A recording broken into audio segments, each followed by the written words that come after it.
United Peoples Fellowship UPF ఆదివారపు ఆరాధనలు 2025 మార్చి 2వ తారీఖు నుండి ప్రభాత ఆరాధన ఉదయం 6 గంటల నుండి 9 గంటల వరకు, సాయంకాల ఆరాధన సాయంత్రం 6 గంటల నుండి రాత్రి 9 గంటల వరకు. స్థలం క్లాక్ టవర్ గార్డెన్ రెస్టారెంట్ పక్కన, సికింద్రాబాద్ YMCA హాల్ 3వ అంతస్తులో జరుగును. Also live on Facebook, Insta and YouTube. Zoom ID 9550504718, code 7777. Digital service ఉదయం 6 గంటలకు మరియు సాయంత్రం 6 గంటలకు రామ్నగర్ లోని UPF ఆలయమునందు జరుగును. వివరములకు 9550504718, 9030757571. ప్రేమతో మేము ఆహ్వానించువారు Joy Cherian, founder, president and senior pastor, United Peoples Fellowship UPF. అందరూ ఆహ్వానితులే. సిలువను గూర్చిన వార్త నశించుచున్న వారికి వెర్రితనము కాని, రక్షింపబడుచున్న మనకు దేవుని శక్తి. 1 కొరింథీ 1:18. యునైటెడ్ పీపుల్స్ ఫెలోషిప్ UPF నిర్వహించు సిలువ ధ్యానములు. 40 రోజులు ఉపవాస ప్రార్థనలు. తేదీలు 2025 మార్చి 10వ తారీఖు నుంచి ఏప్రిల్ 18వ తారీఖు వరకు. సమయం ఉదయం 4 గంటల నుంచి ఉదయం 7 గంటల వరకు. స్థలం centenary Baptist church, clock tower దగ్గర, సికింద్రాబాద్. ఈస్టర్ ఆరాధన 2025 ఏప్రిల్ 20వ తారీఖు ఉదయం 6 గంటలకు మరియు సాయంత్రం 6 గంటలకు సికింద్రాబాద్ YMCA హాల్ 3వ అంతస్తులో జరుగును. యూట్యూబ్, ఫేస్బుక్ మరియు జూమ్ ప్రత్యక్ష ప్రసారం ద్వారా పాల్గొనవచ్చును. Zoom meeting ID 9550504718, passcode 7777. వివరములకు 9550504718, 9030757571. గమనిక, రామ్నగర్ ఈ సేవ నుంచి సెంటినరీ బాప్టిస్ట్ చర్చ్ వరకు బస్సు సౌకర్యం కలదు. ఆహ్వానించువారు ప్రభువు దాసురాలు జాయ్ చెరియన్ గారు, సీనియర్ పాస్టర్ UPF హైదరాబాద్. మరి ఒక నామం కార్యసిద్ధి కలగజేయువాడని చూస్తున్నాం. కార్యసిద్ధి కలగజేయు, God who works in you. ఎంత మంచి మాట అండి కదా. దేవుడు మనలో పని సాగిస్తూ ఉంటాడు. ప్రతి నిమిషం మన మీద పని చేస్తూ ఉన్నాడు. ఒక కళాకారుడు ఏ విధంగా తన కళంతా ప్రదర్శిస్తాడో అలాగే మరి దేవుడు తన చిత్తాన్ని ఒక్కొక్క జీవితం ద్వారా ఆయన నెరవేరుస్తూ ఉంటాడు, పని చేస్తూ ఉంటాడు. ఫిలిప్పి 2:13లో ఈ మాట ఉంది. ఎందుకనగా మీరు ఇచ్చేయించుటకు, కార్యసిద్ధి కలగజేసుకొనుటకును, తన దయా సంకల్పము నెరవేరుటకై మీలో కార్యసిద్ధి కలగజేయువాడు దేవుడే. కార్యసిద్ధి ఆ మాట ఒకసారి చూద్దాం. ఫిలిప్పి 2:13. మీరు ఇచ్చేయించుటకును, కార్యసిద్ధి కలగజేసుకుని, తన దయా సంకల్పం నెరవేరుటకు మీలో కార్యసిద్ధి కలగజేయవాడు దేవుడే. అందుకే మీరు మూర్ఖమైన వక్రజనం మధ్య నిరపరాధులను, నిష్కళంకులను, అనింద్యులనై దేవుని కుమారులగునట్లు సణుగులను, సంశయములను మాని సమస్త కార్యములు చేయుడి. అంటే సమస్యలు వచ్చినప్పుడు సణగకుండా, సందేహించకుండా, సంశయాలుంటే మానుకొని, నాలో దేవుడు ఏదో కార్యం చేస్తున్నాడు, తన చిత్తము నెరవేరుస్తున్నాడు అన్నంతగా ఆ శ్రమలో సహనం కలిగి ఉండాలి. దేవుని చిత్తం ఏదో నీ ద్వారా బయలుపరచబడబోతుంది అన్నట్టుగా నీవు దేవుని నమ్మాలని మనం నేర్చుకుంటున్నాం. అంటే ఇప్పుడు ఒక కుమ్మరివాని చేతిలో బంక మట్టి ఉంటుంది కదా, ఆ మట్టితో ఆ మట్టిని ఏ విధంగా తయారు చేసి ఎన్నెన్ని శ్రమలు పడి మరి ఒక కుండ ఆకారంలోకి తీసుకొస్తాడు కదా. ఆ కుమ్మరివాని చేతిలో ఆ కుండ ఉన్నట్టు, ఆ కుండకు ఆకారం అంతా కూడా కుమ్మరివాని మనసులోనే ఉంటుంది. మనం అక్కడ నిలబడి చూస్తే మనకేం తెలుస్తుంది? మనకేం తెలియదు కదా. కానీ ఆయనకు తెలుసు అది ఏ ఆకారంలో చేయాలి, దేని కొరకు దాన్ని వాడాలి, అంతా కూడా తెలుసు అన్నమాట. అలాగూ నీ జీవితాన్ని ఆయనకు నీవు సమర్పించుకోవాలని అర్థం. యోబు 42:2లో యోబు ఎంత శ్రమపడినాడు, how much he suffered in life. కానీ దేవుని అన్యాయస్తులని చెప్పలేదంట. యోబు 42:2 యోబు అంటాడు, నువ్వు సమస్త క్రియలను చేయగలవని, నీవు ఉద్దేశించిన ఏది నిష్ఫలం కానేరదని నేను ఇప్పుడు తెలుసుకుంటాను. చివరిలో అంటున్నాడు ఆ మాట. యోబు స్నేహితుల ద్వారా కూడా నిందలు అనుభవించినాడు, భార్య ద్వారా నిందలు అనుభవించినాడు, ఉన్నవన్నీ పిల్లలతో సహా 10 మంది పిల్లలను ఒకే రోజు పోగొట్టుకున్నాడు. భార్య వచ్చి ఆయనను మరి గద్దిస్తూ ఉన్నది, కోపిస్తూ ఉంది. మరి ఇన్ని శ్రమలు, శరీరంలో కూడా ఆయనకు ఆరోగ్యం లేదు, చర్మ వ్యాధితో బాధపడుతున్నాడు. అన్నీ పోగొట్టుకున్నాడు. ఆరోగ్యం పోగొట్టుకున్నాడు, పిల్లలను పోగొట్టుకున్నాడు, ఆస్తిపాస్తులు పోగొట్టుకున్నాడు, సమృద్ధి అంతా పోయింది. ఏమి లేనివాడై ఉన్నాడు. కానీ దేవునిలో విశ్వాసం మాత్రము పోగొట్టుకోలేదు. దేవుని స్తోత్రం. హల్లెలూయా. He didn't leave God, he didn't leave his faith in God. విశ్వాసం వదులుకోలేదు. అది గొప్ప. మరి అంటున్నాడు, ఆఖరికి అంటున్నాడు, నువ్వు సమస్త కార్యాలు చేస్తావు, నువ్వు ఉద్దేశించిన ఏ కార్యం నిష్ఫలము కాదు. ఎంత మంచి మాట. దేవుని స్తోత్రం. హల్లెలూయా. దేవుడే నీ జీవితంలో కార్యము చేస్తే దాన్ని త్రిప్పివేయగలవాడు ఎవడున్నాడని 43 యెషయా 13వ వచనంలో ఉంది. God does performs anything in your life, who can over turn it? దాన్ని త్రిప్పివేయగలనికి ఎవరికి శక్తి ఉంటుంది? అందుకే నీవు నీ నమ్మకాన్ని వదిలిపెట్టకూడదు. ఆయన కార్యసిద్ధి చేయగల దేవుడు అంటే ఆయన చిత్తాన్ని నెరవేరుస్తాడని అర్థం. కొన్ని కుటుంబాల్లో చూస్తే ఎప్పుడు కలహాలు ఉంటాయి. అని నేను బాగానే గుడికి వస్తున్నాను, వాక్యం చదువుతున్నాను, ప్రార్థన చేస్తున్నాను, పాటలు పాడుతున్నాను, స్తుతిస్తున్నాను, నాకు ఎందుకు వచ్చింది శ్రమ అని చాలామందికి అనుమానం ఉంటుంది. ఎందుకు నా భర్త పెడదారిలో పోతున్నాడు, నా ఇంట్లో ఎందుకు కలహం ఉంది అంటే అది దేవుని జ్ఞానాన్ని మనం ఎలాగ అంచనా వేస్తాం? అలాగూ నీ భర్త నీకు దూరం అవుతున్నప్పుడు నువ్వు ఎవరి దగ్గర అవుతున్నావు? దేవుని దగ్గర అవుతున్నావు. అంతా బాగుంటే నువ్వు దేవునికి ఏమవుతావు? దూరం అయిపోతావు. కానీ నువ్వు దేవుని పట్టుకోవడం, విశ్వాసము, ప్రార్థన ఇవన్నీ ప్రయోగం చేస్తున్నావు. అప్పుడు దేవుడు ఈ శ్రమల ద్వారా నీకు తర్బీదనిస్తున్నాడు. తర్వాత నేను వదిలిపెట్టడం లేదు కదా, నీ భర్తను కూడా మార్చి తీసుకొని తెస్తాడు. అంటే ఈ ట్రైనింగ్ అన్నమాట, ట్రైనింగ్ పీరియడ్. శ్రమల ద్వారా తర్బీదు దేవుడు ఇస్తాడు. కాబట్టి ఏ సమస్య, ఈ జబ్బు ఎందుకు వచ్చింది అని అంటే నాకు తెలుసు దేవుడు నా జీవితంలో ఏదో కార్యసిద్ధి చేయగల దేవుడు, నన్ను వాడుకోగల దేవుడు. ఇది ఎందుకు ఇచ్చినాడంటే ఇంకా దేవుళ్ళు నేను పవిత్రంగా ఉండాలి, పరిశుద్ధంగా ఉండాలి, దేవుని గట్టిగా పట్టుకోవాలి, వాక్యం ఎక్కువగా నేర్చుకోవాలి, సేవ ఇంకెక్కువగా చేయాలి. అందుకే భక్తుడు అంటాడు కదా, నీ కట్టడలను నేర్చుకొని ఉన్నట్లు శ్రమ నొంది ఉండుట నాకు మేలైంది. కీడు కాదు, అది మేలన్నమాట.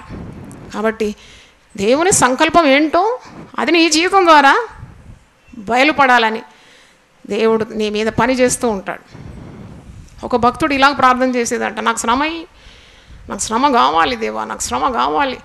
ఒక్కరోజు ఏ శ్రమ లేదు, హాయిగా ఉన్నాడంటే ఆయనకు చాలా అసంతృప్తి అంట. ఏంటి దేవా, నీ పని నా మీద ఆపేసినావా, నువ్వు పని చేయడం లేదా నా మీద అని అంటాడు అని ప్రార్థన చేసేదంట. అంటే భక్తులకు తెలుసు శ్రమల ద్వారా వారు తర్బీదు అవుతున్నారు. అందుకే మీకు ఏ కష్టం కాదు, ఏం నష్టం రాదు, యేసు ప్రభువుని నమ్ముకుంటే అంత మీకు ధనము, బంగారము, బంగ్లాలు, కార్లు అట్లా లేనే లేదు వాక్యంలో.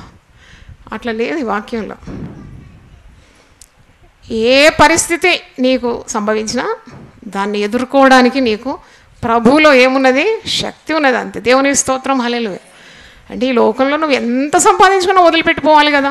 What will come with along with you? Nothing. కాబట్టి యేసును కలిగి నువ్వు ఏ విధంగా ఈ లోకంలో జీవించాలనేది మనకిచ్చే ట్రైనింగ్ అనమాట, దేవుడు మనకిచ్చే తర్బీదు. అదే మనకు లోకస్తులకు ఉన్న వ్యత్యాసం. మరి కార్యసిద్ధి కలగజేయు దేవుడు, సమర్థుడు అనే నామం, మంచి నామం. దేవుని స్తోత్రం. చప్పట్లు కొట్టి దేవుని స్తోత్రం. God is able. ఎంత మంచి నామం. అది ధ్యానిస్తున్నప్పుడు నాకు చాలా సంతోషం అనిపించింది. ఈ సమర్థుడు అని ఎవరంటారంటే షడ్రక్, మేషక్, అబేద్నెగోలు అంటారు. వారికి సమస్య ఎదురైనప్పుడు వారిని అగ్నిగుండంలో, మండుచున్న వేడిమి గల అగ్నిగుండంలో ప్రతిమకు నమస్కారం చేయనందుకు నెట్టివేస్తున్న సందర్భంలో వాళ్ళు అన్న మాట అన్నమాట ఇది. దానియేలు 3:16-17. షడ్రకును, మేషకును, అబేద్నెగోయు రాజుతో ఇలాగ చెప్పారు, నెబుకద్నెజరు, ఇందును గురించి నీకు ప్రత్యుత్తరం ఇవ్వాలని చింత మాకు లేదు. మేము సేవించున్న దేవుడు మండుచున్న వేడిమిగల ఈ అగ్నిగుండంలో నుండి మమ్మల్ని తప్పించి రక్షించుటకు సమర్థుడు, మరియు నీ వశమున పడకుండా ఆయన మమ్మను రక్షించును.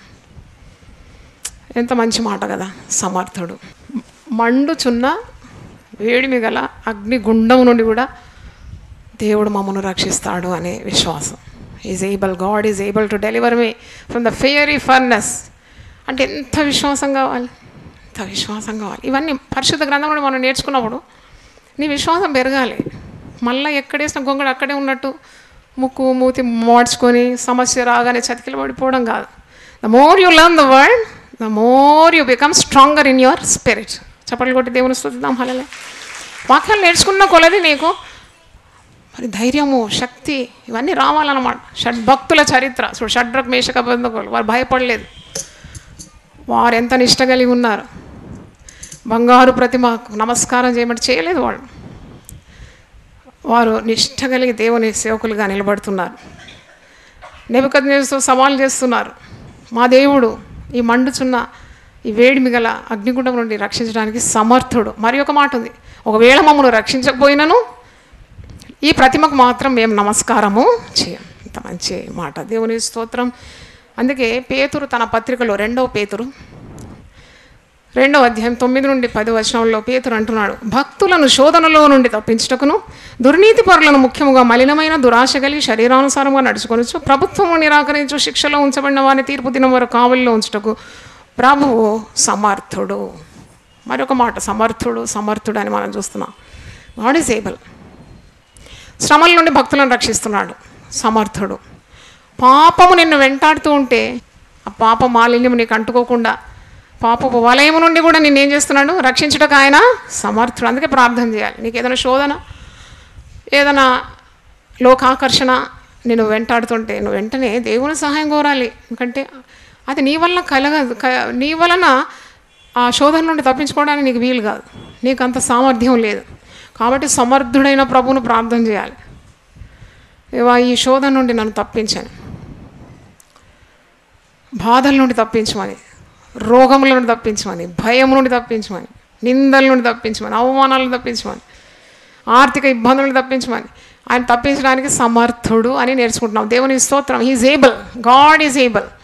ఆయన తప్పకుండా నిన్ను కాపాడడానికి, విడిపించడానికి, రక్షించడానికి సమర్థుడై ఉన్నాడని నీవు నేర్చుకుంటున్నావు. దేవుని స్తోత్రం. హల్లెలూయా. ఇక్కడ చాలా అద్భుతాలు నేను ఈ పరిచర్యలో చూసినాను, దినదినం చూసినాను, ప్రతి సంవత్సరం చూసినాను. అది దైవ కార్యం అని నాకు తెలుసు. ఎందుకంటే ప్రతిసారి నేను దేవునికి మహిమ చెల్లిస్తాను. అంటే దేవుని యొక్క సామర్థ్యం మరి ప్రార్థనల ద్వారా ఎలాగూ వెల్లడి కావడం నేను అనుభవించినాను. కొంతమంది భార్యలు వచ్చి ఇక్కడ ప్రార్థన చేసుకున్నప్పుడు భర్తలు అక్కడ నిలబడి ఎంత పోరంటే ప్రార్థన చేసుకోవడానికి వచ్చింది, పట్టుకొని లాక్కొని వెళ్ళిపోయినాడు. అయితే నేను ఆ రోజు అంతా చూసినాను, చాలా బాధ అయింది. ప్రార్థన చేసినాను, కానీ దేవుడు తన దాసురాలి ప్రార్థన విని ఆయనను పూర్తిగా మార్చేసినాడు అనమాట. పూర్తిగా మారిపోయినాడు. దేవుని స్తోత్రం. హల్లెలూయా. నేను నూనె రాసి ప్రార్థన చేసి బైబిల్ ఇచ్చి మంచి మాట చెప్పి పంపించిన, అంతే మారిపోయినాడు. అది కాకుండా ఆయన ఉద్యోగం లేనప్పుడు నేనే ఒక ఉద్యోగం పెట్టించినాను. అదేంటంటే ఒక ప్రేయర్ టవర్లో 8 గంటలు ప్రార్థన చేయాలి ప్రతిరోజు, 8 అవర్స్ ప్రేయర్. అట్లా కొన్ని సంవత్సరాలు చేసినాడు. దాని తర్వాత ఒక పాస్టర్ అయినాడు, సంఘాన్ని నడిపించినాడు. అంటే ఇవన్నీ ఎందుకు చెప్తున్నానంటే దేవుడు ఏ కార్యం చేయడానికైనా సమర్థుడు. దేవునికి స్తోత్రం. హల్లెలూయా. ఏ కార్యం చేయడానికైనా సమర్థుడు. మనం అనుకుంటాం ఇది దేవుని వల్ల కలగదు, దేవుని వల్ల సమస్తం సాధ్యం. ఆయన ఎంతమంది త్రాగుబోతులను ఇక్కడ మార్చినాడు, దొంగలు, దుర్మార్గులు. ఒకతనైతే సాక్ష్యం చెప్పినాడు ఇక్కడ, ఆయన ఎట్లా మారిపోయినాడు. కత్తి చూపెట్టి డబ్బులు లాక్కునేది, గుండాగిరి అన్నమాట. అట్టి వ్యక్తి తన కుటుంబంతో మారు మనసు పొంది వారందరూ ఇక్కడ బాప్తీసం తీసుకున్నారు. దేవునికి స్తోత్రం. కనుక నేనేం చెప్తున్నానంటే దేవుడికి చేతగాని పని ఏముంది, ఆయన సమర్థుడని నమ్మాల. ఆయన ఎవరినైనా మార్చగలడు, ఏ గొప్ప కార్యమైనా చేయగలడనే గొప్ప ఆశ నీకు ఉండాలి. దేవునికి సమస్తం తెలుసు, నీ పరిస్థితి ఎలా ఉందో ఆయనకు తెలుసు. కాబట్టి నీ ప్రార్థన ఆయన ఆలకించి తన సామర్థ్యాన్ని నీ జీవితంలో రుజువుపరుస్తాడు. దేవుని స్తోత్రం. కొందరు పిల్లల కొరకు ప్రార్థన చేస్తూ ఉంటారు. తల్లుల గుండె నుండి పిల్లల కొరకున్న ప్రార్థన పోతూనే ఉండే. ఎప్పుడు చెప్తాను కదా, పిల్లల కొరకు చేయాలి, భర్త కొరకు చేయాలి. దేవుడు మనకు పెట్టినాడు ఈ బాధ్యత. అన్నీ అయిపోయింది, అంతా తీరిపోయిందని చెప్పలేము. ఊపిరున్నంత వరకు మన కుటుంబాల కొరకు మనం ఏం చేయాలి, ప్రార్థన చేయాలి. ఆ ప్రార్థన దేవుడు వినడా? ఆయనలో నీతి లేదా, ఆయనలో న్యాయం లేదా? తప్పకుండా వింటాడు ఆయన ప్రార్థన. అదంతా మనం భక్తుల ప్రార్థన అంట దేవుని సన్నిధిలో ధూపార్తిగా నిలబడుతుందంట, జ్ఞాపకార్థంగా నిలిచి ఉంటుందంట. కాబట్టి విసుకొద్దు ప్రార్థనలో, విసుకకుండా నిత్యం ప్రార్థన చేయాలి. నీ జవాబు చూసేదాకా ప్రార్థన చేయాలి. ఆయన తప్పకుండా తన కార్యాన్ని నెరవేరుస్తాడనే విశ్వాసం నీకు ఉండాలి. చివరిగా ఒక నామము, న్యాయము విధించువాడు. న్యాయం విధించువాడు. మనము చాలాసార్లు ధ్యానించినాం. నీతి గల దేవుడు, న్యాయం గల దేవుడు, నీతి న్యాయములు ఆయన సింహాసనమునకు ఆధారములు. ఆయన ఏ చెడుతానం లేదు, ఆయన ఏ దుష్కార్యము చేయడు, ఆయన మాట తప్పడు, ఆయనలో ఏ చెడుతనము లేదని ప్రసిద్ధి చేయుటకు ముసలితనమందు కూడా మరి సారం కలిగి వారు పచ్చగా ఉంటారని ఇవన్నీ వాక్యాలు మనం ధ్యానించినాం. ఆయన న్యాయము విధించువాడని. కీర్తన 7:17 ఉంది, యెహోవా న్యాయము విధించువాడని నేను ఆయనకు కృతజ్ఞతాస్తుతులు చెల్లించేదను, సర్వోన్నతుడైన యెహోవా నామమును నేను కీర్తించేదను. ఎందుకన్నాడు ఈ మాట కీర్తనకారుడు అంటే? ఒకసారి తీద్దాం. కీర్తనలు 7:17లో ఈ మాట అంటున్నాడు, న్యాయం విధించువాడని. యెహోవా న్యాయం విధించువాడని నేను ఆయన కృతజ్ఞతాస్తుతులు చెల్లించు. కానీ ఎందుకు అన్నాడంటే 14 వచనం చదవండి. పాపమును కనుటకు వాడు ప్రసవ వేదన పడుచున్నాడు, చేటును గర్భమున ధరించిన వాడై అబద్ధమును కని ఉన్నాడు. వాడు గుంట త్రవ్వి దానిని తోతు చేసి ఉన్నాడు, తాను త్రవ్విన గుంటలో తానే పడిపోయాను. వాడు తలంచిన చేటు ఆయన నెత్తి మీదకే వచ్చును, వాడు యోచించిన బలత్కారం వాని నడినెత్తి మీదనే పడును. యెహోవా న్యాయము విధించువాడని నేను ఆయనకు కృతజ్ఞతాస్తుతులు చెల్లించేదను, సర్వోన్నతుడైన యెహోవా నామము కీర్తించేదను. అంటే శత్రువులను దేవునికి అప్పగించాలి. అదే చేస్తున్నాడు ఈ కీర్తనాకారుడు. శత్రువులు ఉన్నారు కదా ఆయన. సౌలు ఒక పెద్ద శత్రువు, కడుపున పుట్టిన అబ్షలోము మరి ఒక శత్రువు, సొంత వారే శత్రువులుగా ఉన్నారు.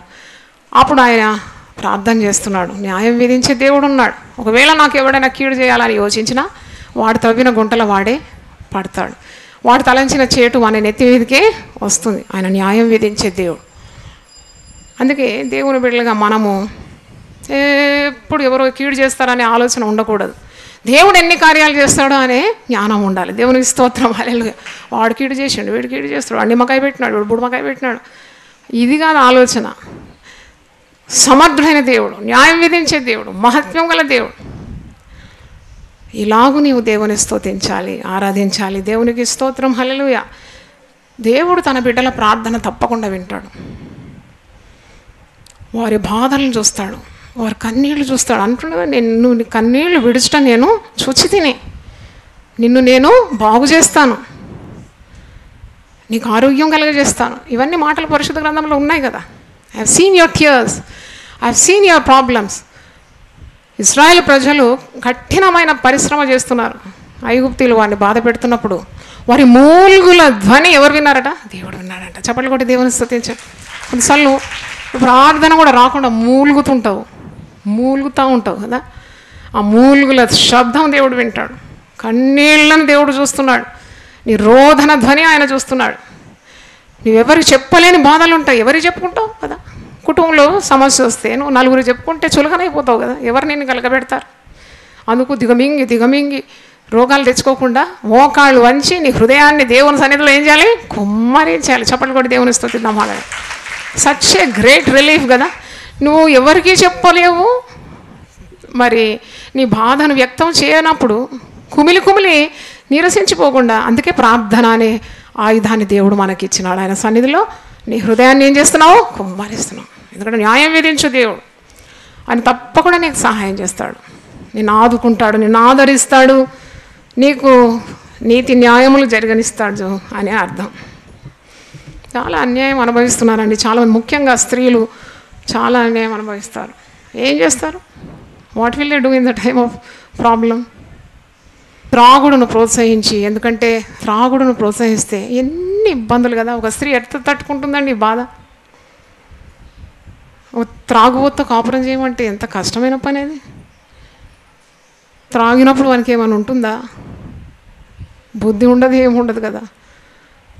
అలాగూ ఎలా పరిస్థితి, ఎలా తట్టుకుంటారు స్త్రీలు? వాళ్ళకి న్యాయం ఎక్కడుంది? మరి ఏ విధంగా తమ కుటుంబాలను, ఇప్పుడు చూసి తల్లి గారింటికి పోతే వారు ఉంటారా 2 రోజులే, దాని తర్వాత పోయి కాపురం చేసుకోమంటారు భర్తతో. ఎక్కడుంది వాళ్ళకు న్యాయం? కానీ అట్టి స్త్రీలకు మీరు యేసు ప్రభు గురించి చెప్తే వాళ్ళకి తప్పకుండా న్యాయం జరుగుతుందని నేను నమ్ముతున్నాను. దేవుని స్తోత్రం. ఎందుకంటే ఆయన న్యాయం విధించే దేవుడు. ఎందుకంటే ఎంతమంది భార్యలు కన్నీటి ప్రాంతం ద్వారా తమ త్రాగుబోతు భర్తలను మార్చుకున్నారు కదా. అవిశ్వాసి అయిన భర్త విశ్వాసి అయిన భార్య ద్వారా ఏమవుతున్నాడు? రక్షింపబడుతున్నాడు అని వాక్యంలో ఉంది కదా. కనుక మార్గం లేదన్నమాట. ఇంకా త్రాగి రోడ్డు మీద నడిస్తే మంచి శిక్ష ఇవ్వాలి, కానీ వారికి ఇంకా సిట్టింగ్ రూమ్లు, పర్మిట్ రూమ్లు ఇచ్చి కూర్చొని తాగురా అని అనడం ఎంత బాధ అండి ఇది. త్రాగి డ్రైవ్ చేస్తే అమాయకమైన వారు బలైపోతారు కదా కదా. త్రాగి ర్యాష్గా డ్రైవ్ చేసి ఎంతమంది ఇన్నసెంట్ లైఫ్స్, అమాయక ప్రజలు నడిచిపోతున్న వారికి కూడా ప్రమాదమే, ఇంటిలో ప్రమాదమే. త్రాగి రేప్ కేసులు, త్రాగి హత్యలు, త్రాగి ఇంట్లో గొడవలు, భార్యను చంపడం, పిల్లలను చంపడం, ఇవన్నీ జరుగుతుంది. మరి ఎక్కడుంది న్యాయం? కాబట్టి దేవుని ప్రజలందరూ ప్రార్థన చేయాలి. అందుకే ప్రభుత్వం కొరకు ఏం చేయాలి? ప్రార్థన. దేవుడే న్యాయం విధిస్తాడు, దేవుడే చక్కబెడతాడు. అధికారుల కొరకు ప్రార్థించండి, రాజకీయ నాయకుల కొరకు ప్రార్థించండి, ప్రజలందరి క్షేమం కొరకు ప్రార్థించండి. అందుకే ఒక మాట ఉంది, లూకా సువార్త 18:7-8 ఉంది. లూక్ 18:7-8, దేవుడు తాను ఏర్పరచుకున్న వారు దివారాత్రులు తన్ను గూర్చి మొరపెట్టుకొనుచుండగా వారికి న్యాయము తీర్చడా? ఆయన వారికి త్వరగా న్యాయము తీర్చు. దేవుడు న్యాయం తీర్చడా? దివారాత్రులు మొరపెట్టుకుంటున్నారు కదా, వారికి న్యాయం జరగదా? దేవుడు నీతిమంతుడు, న్యాయవంతుడు. తప్పకుండా తన ప్రార్థన చేసే వారికి న్యాయం తీరుస్తాడు, త్వరగా తీరుస్తాడు. ఏలైనగా యెహోవా న్యాయమును ప్రేమించేవాడు, ఆయన తన భక్తులను విడువడని కీర్తన 37:28 ఉంది. తర్వాత 119:75 యెహోవా నీ తీర్పులు న్యాయమైనవి, విశ్వాస్యత గలవాడవే, నీవు నన్ను శ్రమపరిచితివని నేను ఎరుగుదును కదా.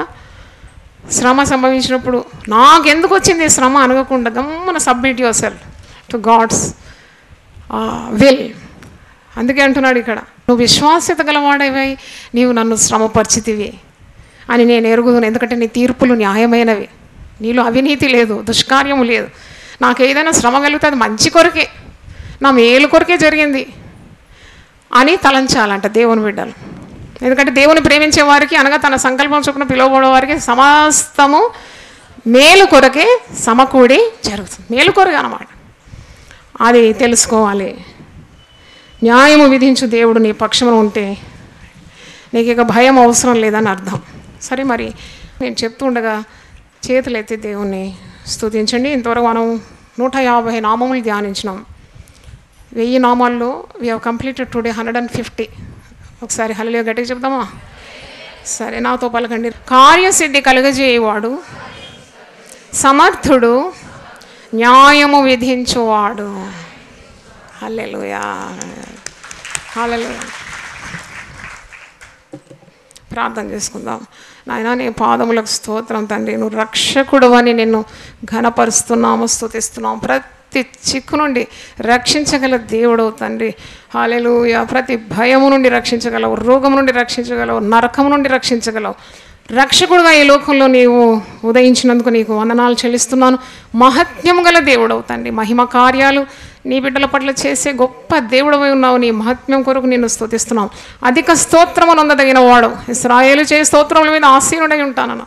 నేను ఎంత స్తుతించినా తక్కువేనాయన, అంత గొప్ప దేవుడవని మా నాలుగుతో మేము ఒప్పుకుంటూ ఉన్నాము. కార్యసిద్ధి కలగజేయవాడు. అవును, మా జీవితాలు ప్రభా నీ చిత్తానికి మేము సమర్పించుకున్నప్పుడు మాలో కార్యం చేసే దేవుడవు తండ్రి. ప్రణాళికను బయలుపరిచే గొప్ప దేవుడవు, అంతం వరకు నడిపించే దేవుడు అని నేను స్తుతిస్తున్నాను. సమర్థుడవని నేను స్తుతిస్తున్నాను. ఆనాడు షడ్రక్ మేషక్ అబేద్నెగోలు ఈ మండుచున్న వేడిమి గల అగ్నిగుండం నుండి మమ్మల్ని రక్షించడానికి మా దేవుడు సమర్థుడని అన్యుల ముందు సాక్ష్యం ఇస్తున్నారు. అవును, మేము కూడా అలాగే మా దేవుడు చాలినవాడు, సమర్థుడని, ఆయనకు అసాధ్యం అంటే ఏది లేదని, ఆయన చేయలేని ఏ కార్యము లేదని, ఆయన కార్యం చేస్తే ఎవరు త్రిప్పివేయగలరని ఇంత విశ్వాసపు మాటలు మాకు దయచేయమని మేము ప్రార్థన చేస్తున్నాను.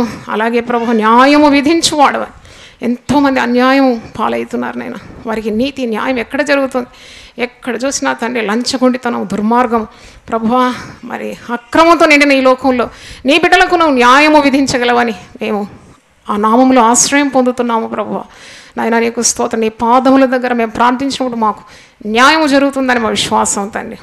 దేవుడు తాను ఏర్పరచుకున్న వారు దివారాత్రులు మొరపెడుతుంటే వారికి న్యాయం విధించడా, త్వరగా న్యాయం విధించనని వాక్యంలో మేము చదివినాం. కాబట్టి ఆశను, విశ్వాసాన్ని, నమ్మకాన్ని కోల్పోకుండా దృఢమైన మరి ప్రార్థనా జీవితాన్ని, విశ్వాసంతో ఉన్న జీవితాన్ని దయచేయమని ప్రార్థిస్తున్నాం. టీవీ ద్వారా దేవుని వాక్యం విన్న వారిని కూడా మీరు మరి ఆశీర్వదించి దీవించి ప్రభువా వారి కుటుంబాల్లో క్షేమము దయచేయమని ప్రార్థిస్తున్నాను. ఈరోజు వచ్చిన బిడ్డలందరినీ మీరు దీవించండి.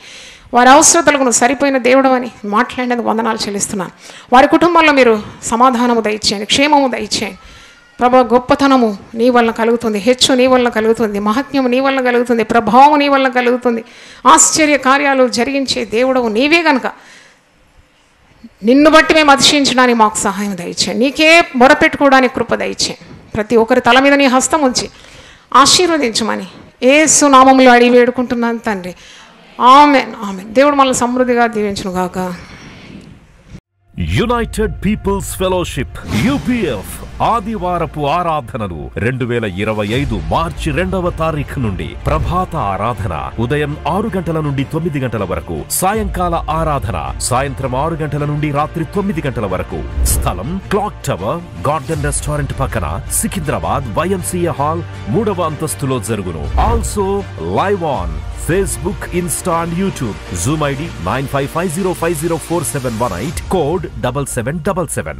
డిజిటల్ సర్వీస్ ఉదయం 6 గంటలకు మరియు సాయంత్రం 6 గంటలకు రామ్నగర్ లోని UPF ఆలయమునందు జరుగును. వివరములకు 9550504718, 9030757571. ప్రేమతో మేము ఆహ్వానించువారు Joy Cherian, founder, president and senior pastor, United Peoples Fellowship UPF. అందరూ ఆహ్వానితులే. సిలువను గూర్చిన వార్త నశించుచున్న వారికి వెర్రితనము కాని రక్షింపబడుచున్న మనకు దేవుని శక్తి. 1 కొరింథీ 1:18.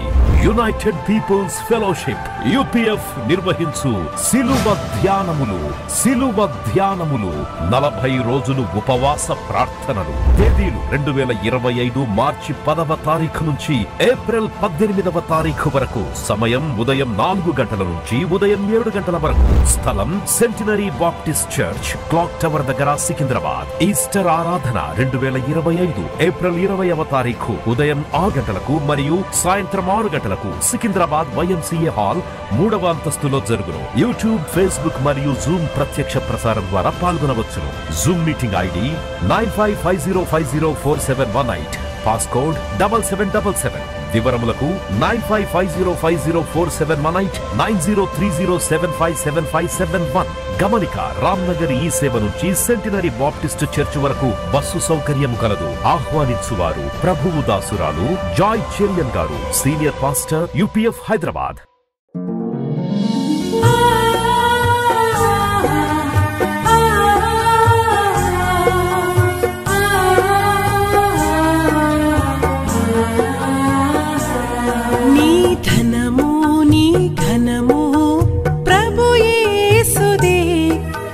దశమా భాగమునీయ వెనుదీతువా. నీ ధనము నీ ఘనము ప్రభు యేసుదే, నీ దశమా భాగమునీయ వెనుదీతువా. ధరలోన ధనధాన్యములనీయగా కరుణించి కాపాడి రక్షింపగా. ధరలోన ధనధాన్యములనీయగా కరుణించి కాపాడి రక్షింపగా. పరలోకనాదుండు నీకీయగా మరి యేసు కొరకీయ వెనుదీతువా. పరలోకనాదుండు నీకీయగా మరి యేసు కొరకీయ వెనుదీతువా. నీ ధనము నీ ఘనము ప్రభు యేసుదే, నీ దశమా భాగమునీయ వెనుదీతువా. పాడి పంటలు ప్రభువు నీకీయగా కూడు గుట్టలు నీకు దయచేయగా. పాడి పంటలు ప్రభువు నీకీయగా కూడు గుట్టలు నీకు దయచేయగా. వీడంగ ప్రభు యేసు నామంబును గడువేల ప్రభుకీయను క్రైస్తవా. వీడంగ ప్రభు యేసు